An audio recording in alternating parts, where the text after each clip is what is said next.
Guys, welcome back my YouTube channel. So आज हम इस वीडियो में डिस्कस करेंगे एसएससी एमटीएस और सीजीएल के लिए मोस्ट इंपॉर्टेंट क्वेश्चंस जो आज हम इस वीडियो में डिस्कस करेंगे। हम यहाँ पे इतिहास के महत्वपूर्ण प्रश्न लाए हुए हैं जो आप लोगों के एग्जाम ऑफिस से वेरी इंपॉर्टेंट है। ये पार्ट 3 वीडियो हो, ये पार्ट 2 और फर्स्ट हम पहले अपलोड कर चुके हैं, आप लोग देख लीजिएगा।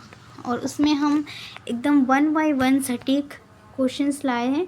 जैसे आप लोगों का लेसन होता है हिस्ट्री का पूरा संपूर्ण, वैसे है यहाँ पे। तो प्राचीन भारत, मध्यकालीन भारत, आधुनिक इतिहास हम यहाँ पे पूरा का पूरा डिस्कस करेंगे। तो हमारा जैसे जैसे वीडियो कंप्लीट होता जाएगा हम एक साथ वीडियो ला देंगे, उसमें आप पूरा पढ़ चुकेंगे। ये जितना भी हिस्ट्री के इम्पोर्टेंट लेसन से रिलेटेड क्वेश्चंस आएंगे हम यहाँ पे ऐसे बनाए हुए इस वीडियो को। तो आप लोग बिना हिचकिचाहट के इस वीडियो को अच्छे से देखिए। और भारतीय इतिहास में हम यहाँ पे डिस्कस कर रहे हैं प्राचीन इतिहास का। भारतीय इतिहास के प्राचीन इतिहास के अंदर जो आएगा उसको हम यहाँ पढ़ रहे हैं। भारतीय इतिहास में हम पूरा का पूरा संपूर्ण वीडियो हम बनाएंगे। तो आप लोग अगर हमारे चैनल पे अपने हो तो मैं चाहूँ जो सब्सक्राइब कर लीजिएगा और बेल आइकन को प्रेस कर लीजिएगा। चलिए आते अपने प्रश्न पे। हम यहाँ पे इस वाले लेसन में जो डिस्कस करेंगे यहाँ पे मौर्य काल और मौर्योत्तर काल, यहाँ 2 टॉपिक हम इसमें कवर करेंगे। और बाकी जो टॉपिक आएगा 2 टॉपिक 3 टॉपिक अगले वीडियो में कवर करेंगे। आते हैं अपनी मौर्योत्तर काल पे। मौर्योत्तर काल में हमें जितने भी इम्पोर्टेंट टॉपिक और जितने भी इससे रिलेटेड प्रश्न होंगे हम यहाँ पे लेंगे। चलिए आते हैं अपने पहले प्रश्न पे। पहला प्रश्न हमारा दिया हुआ है, यूनानियों को भारत से बाहर किसने निकाला था? यूनानियों को भारत से बाहर निकालने वाले हमारे चंद्रगुप्त मौर्य थे। अगले प्रश्न की ओर आते हैं। यहाँ पे इसको हम समझ लेते हैं क्या। यूनानियों को भारत से बाहर निकालने का श्रेय चंद्रगुप्त मौर्य को जाता है। 305 ईसा पूर्व में यूनानी शासक सेल्यूकस और चंद्रगुप्त मौर्य के मध्य हुए युद्ध वे उपरांत हुई संधि के फलस्वरूप सेल्यूकस ने चंद्रगुप्त मौर्य के साथ अपनी पुत्री से विवाह में दहेज के रूप में एशिया, अराकोशिया, जैंडोशिया और पेशिदाई वे क्षेत्रों को दिए थे। तो ये इस वजह से इनको बाहर निकाला गया था यूनानियों को। अगले प्रश्न की ओर आते हैं। चंद्रगुप्त मौर्य ने अपने अंतिम दिन यहाँ गुजारे। अंतिम दिन ये हमारे श्रवण बेल गोला में गुजारे थे। अगले प्रश्न का चंद्रगुप्त मौर्य का पुत्र कौन था? चंद्रगुप्त मौर्य का पुत्र बिंदुसार था। बिंदुसार हमारे चंद्रगुप्त मौर्य का पुत्र था। निम्नलिखित में से वह व्यक्ति कौन है जिसका नाम देवानाम प्रियदर्शी था? तो ये हमारा उत्तर हो जाएगा मौर्य राजा अशोक। मौर्य राजा अशोक का नाम था। अगले प्रश्न की ओर आते हैं। अगला प्रश्न दिया हुआ है, देवनाप्रिय ने के नाम से कौन विख्यात है? तो ये हमारे अशोक विख्यात है इस नाम से। अगले प्रश्न की ओर आते हैं। निम्नलिखित में से किसकी जानकारी अशोक के शिलालेखों से मिली है? तो ये सभी विकल्प सही हैं। आंतरिक नीति, जीवन वृत्त और विदेश नीति। तो ये हमारा करेक्ट आंसर हो जाएगा ये सारा। अगले प्रश्न की ओर आते हैं। अगला प्रश्न हमारा दिया हुआ है, कलिंग युद्ध के बाद निम्न में से किसने महाराज अशोक के रूपांतरण को दर्ज किया? करेक्ट आंसर ऑप्शन में डी हो जाएगा, राग एडिक्स 13। अगले प्रश्न की ओर आते हैं। अगला प्रश्न दिया हुआ है, अशोक पर कलिंग युद्ध का प्रभाव कहाँ दिखाई देता है? तो इसका करेक्ट आंसर हो जाएगा ऑप्शन में बी, शिलाओं पर उत्कीर्ण 13वें राज्यादेश। अगले प्रश्न क्या आते हैं, किस शिला राज्यादेश में अशोक ने कलिंग युद्ध के हथातों का उल्लेख किया है और युद्ध त्याग की घोषणा की है? इसका प्रश्न उत्तर हो जाएगा शिला राज्यादेश 13। अगले प्रश्न क्या आते हैं, चंद्रगुप्त मौर्य के दरबार में भेजा गया यूनानी राजदूत था? इसका करेक्ट आंसर मैगस्थनीज हो जाएगा। अगले प्रश्न की ओर आते हैं। अगला प्रश्न है, मौर्य दरबार में ग्रीस के राजदूत का क्या नाम था? तो ग्रीस के राजदूत का नाम मैगस्थनीज था।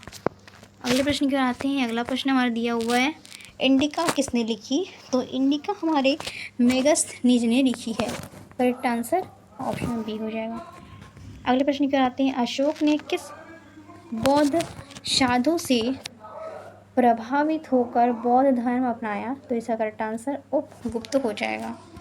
अगले प्रश्न पर आते हैं। चंद्रगुप्त मौर्य का प्रसिद्ध गुरु चाणक्य निम्नलिखित में से किस विद्या केंद्र से संबंधित था? तो ये हमारे तक्षशिला से संबंधित था। अगले प्रश्न की ओर आते हैं। अगला प्रश्न दिया हुआ है। अर्थशास्त्र की रचना किसने की थी? अर्थशास्त्र की रचना कौटिल्य ने की थी।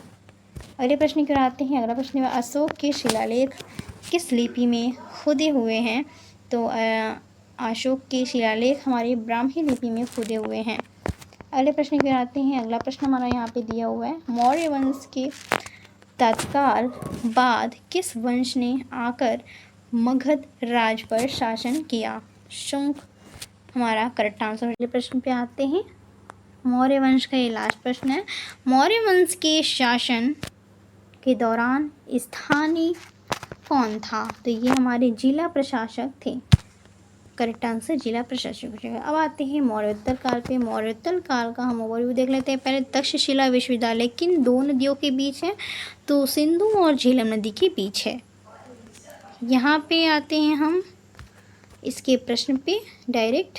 यहाँ पे दिया हुआ है मिल्ली द पान्हो क्या है? तो करेक्ट आंसर बौद्ध पाठ है ये। अगले प्रश्न का आते हैं। चरक किसने राज चिकित्सा थे? तो ये करेक्ट आंसर कनिष्क हो जाएगा। अगले प्रश्न की ओर आते हैं। अगला प्रश्न दिया हुआ है। कुषाण काल में भारतीय और ग्रीक शैली के मिश्रण से विकसित कला विद्यालय को किस नाम से जाना जाता है? तो ये गांधार कला के नाम से जाना जाता है। अगले प्रश्न की ओर आते हैं। अगला प्रश्न दिए हुए। कनिष्क किस वर्ष में राज सिंहासन पर आरूढ़ हुए?